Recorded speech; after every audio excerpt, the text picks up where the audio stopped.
Connaissez-vous Saint-Nicolas? Et d'ailleurs, savez-vous qu'il y a un rapport avec le Père Noël? Bonjour mes amis, c'est un plaisir de vous revoir. Après avoir parlé de ce bon personnage, on va faire une bonne pâtisserie, le Maneleu. Alors, je vous invite à vous accrocher à votre reine préférée, on va rencontrer le Père Noël.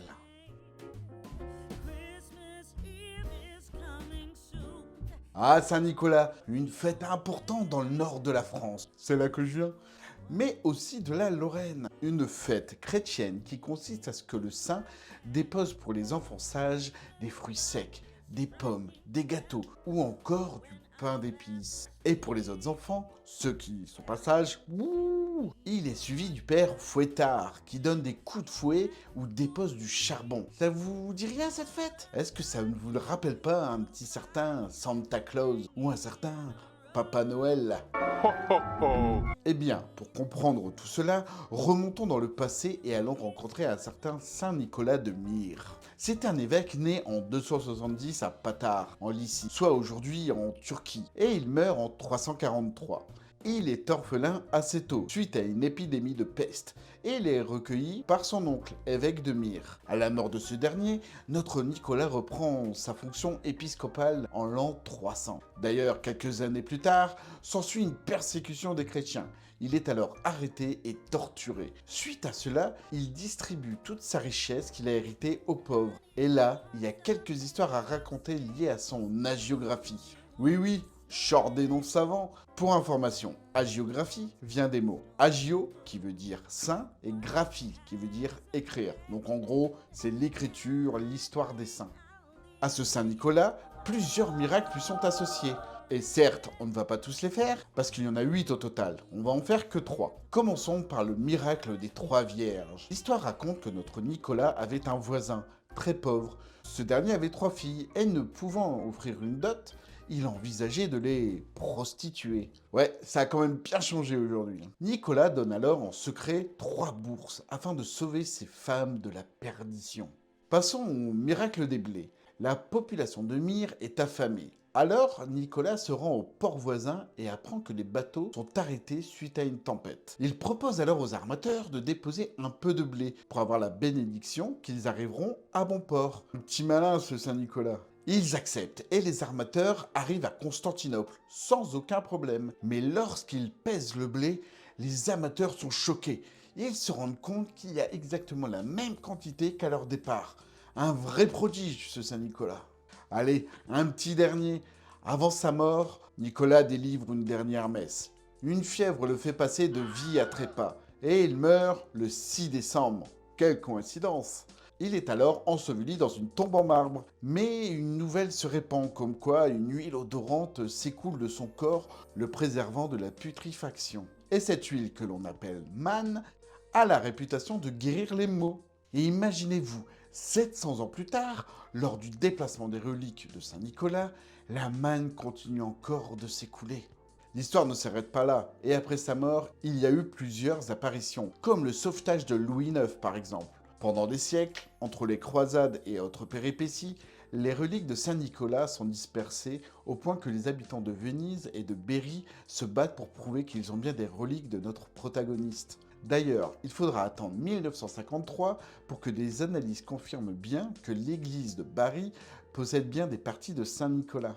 Pendant ces fouilles, le fond de la sépulture est recouvert de plus de 2 cm de la célèbre manne de Saint-Nicolas, un phénomène toujours inexpliqué. Si en Grèce, Saint-Nicolas est le patron des marins, en Lorraine, il devient un modèle de saint compatissant pour les enfants. Mais pourquoi spécifiquement en Lorraine ? Eh bien, un chevalier lorrain qui revient des croisades passe à Bari et se fait un petit kiff en volant un petit doigt. Et sans whisky d'abord. La relique est déposée dans la ville de Saint-Nicolas-de-Port, où des pèlerinages importants furent organisés.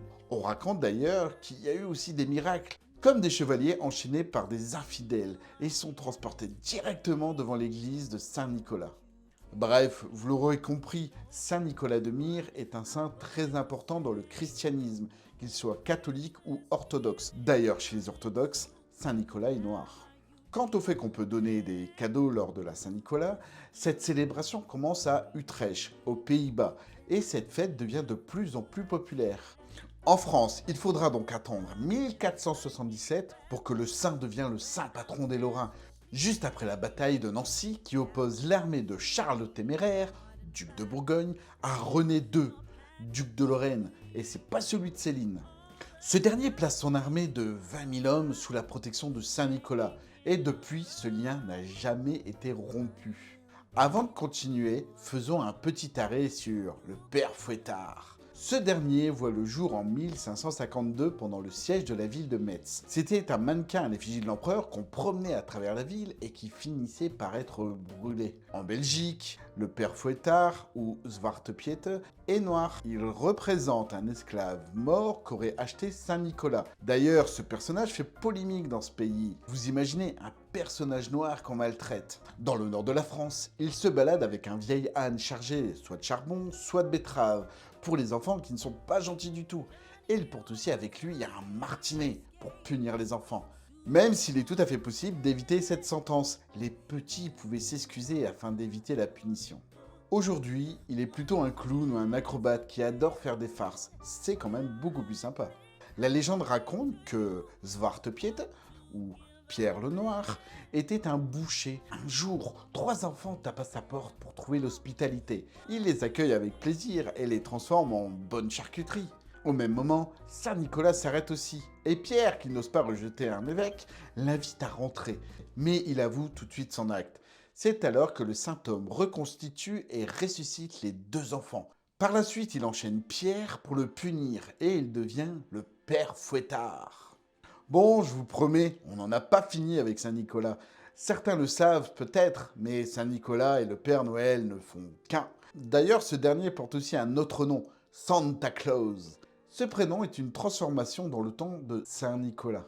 Je vous explique. Au XVIIe siècle, les Hollandais débarquent aux États-Unis, à New York, avec le Sint-Niklaas ou Sinterklaas. D'ailleurs, avec le temps, Sinterklaas perd son R et devient Sinterklaas, puis Santa Claus. Et c'est à Clement Clark Moore que l'on doit le célèbre Père Noël tiré par des rennes dans son conte écrit en 1821, The Night Before Christmas. Plus tard, il écrit en 1923 un texte intitulé A Visit from Saint Nicolas. Dans ce dernier, on voit apparaître les fameux lutins qui préparent les cadeaux, mais aussi on apprend le nom des 8 reines, Tornade, Danseur, Furie, Comète, Cupidon, Tonnerre et Éclair. Ah, on me dit à l'oreillette qu'il en manque un. Eh bien, il va falloir attendre plus de 100 ans, c'est-à-dire en 1939, pour voir apparaître Rudolph, celui qui éclaire le chemin grâce à son nez rouge. Mais on ne peut pas parler de Saint-Nicolas ou du Père Noël sans parler de nourriture. Alors on peut parler de clémentines, de sucreries, mais aussi de pain d'épices, de sablé Linzer-Bredele, de biscuits au pain d'épices ou encore de la coquille du Pas-de-Calais. Une belle brioche moelleuse qui nous était offerte dans notre école chaque année. Une merveille. Mais j'aimerais m'arrêter sur une autre spécialité que beaucoup de monde connaît, le maneleu. Mais c'est quoi un maneleu? Ce terme désigne petit bonhomme. Et dans Shrek, on dit aussi petit biscuit. Là, c'est sûr, tout le monde connaît. C'est donc une brioche en forme de bonhomme qui représente Saint-Nicolas. Elle est souvent accompagnée d'un bon chocolat chaud. On peut y mettre d'ailleurs des raisins ou des petites pépites de chocolat pour représenter la bouche et les yeux. Dans certaines régions, ils portent des noms différents. Par exemple, en Allemagne, il s'appelle Weckmann ou encore Jean Bonhomme. En Franche-Comté et en Suisse, Grittibans ou Gratiman. Bref, vous l'aurez compris, on va cuisiner des maneleux. Alors préparez votre charbon et votre martinet, on va fouetter des petits bonhommes.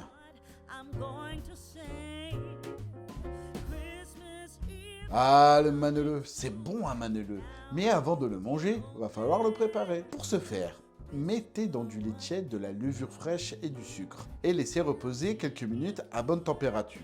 Ensuite, il est temps de préparer le reste. On met la farine, les œufs, le reste du lait, un peu de sel. Allez, on mélange.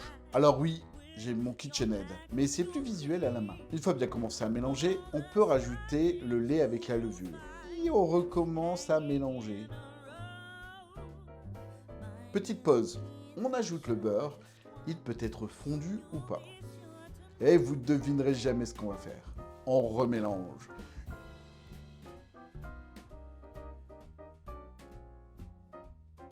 Une fois le tout bien uniforme, on le laisse se reposer dans un endroit chaud pendant au moins 1 heure, et plus si affinité. Voilà, il est temps de découper le pâton.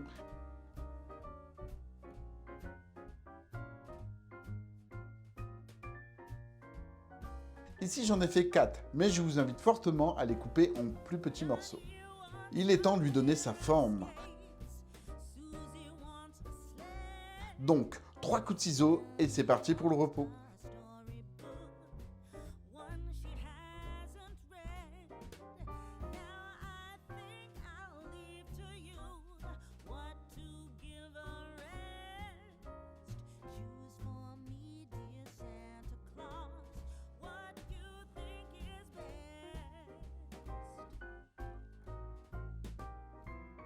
Il n'y a plus qu'à mettre le jaune d'œuf pour la dorure et ça part en cuisson.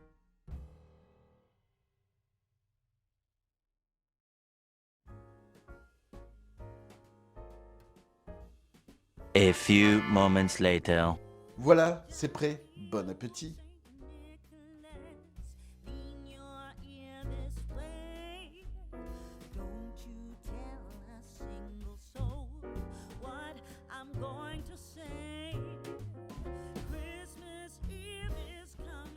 J'espère que cette recette vous a plu. Noël ou Yule, pour certains, approche à grands pas. Les calendriers de l'Avent commencent à ouvrir leurs portes. Le sapin de Noël prend ses plus belles couleurs. Les cadeaux s'entassent ou se cachent pour préparer le réveillon de Noël. Et j'espère que cette fête se passera à merveille pour vous. D'ailleurs, savez-vous pourquoi on met un sapin de Noël? Il faut savoir que Noël est associé à Yule, solstice d'hiver. Là où le jour va enfin reprendre ses droits sur la nuit, la renaissance du soleil. Et quoi de plus beau que l'arbre pour incarner le renouveau et la vie? Un petit clin d'œil à Yggdrasil. C'est une vieille coutume païenne qui nous est parvenue encore aujourd'hui. D'ailleurs, à l'époque, il était décoré de fleurs, de fruits secs ou encore de blé. D'ailleurs, avez-vous déjà fait votre sapin? N'hésitez pas à m'en parler en commentaire. J'espère que cette vidéo et cette recette vous a plu. Les semaines qui arrivent vont être un peu plus compliquées pour être régulier sur la sortie. Mais promis, je fais de mon max pour vous proposer des vidéos. Alors surtout, n'hésitez pas à me poser des questions pour moi FAQ, ça me ferait plaisir de vous répondre. Allez, on ne traîne pas, il est temps de faire un hommage à Saint-Nicolas. Je vous souhaite une superbe semaine, un bon week-end et je vous fais des bises, les histoculino curieux.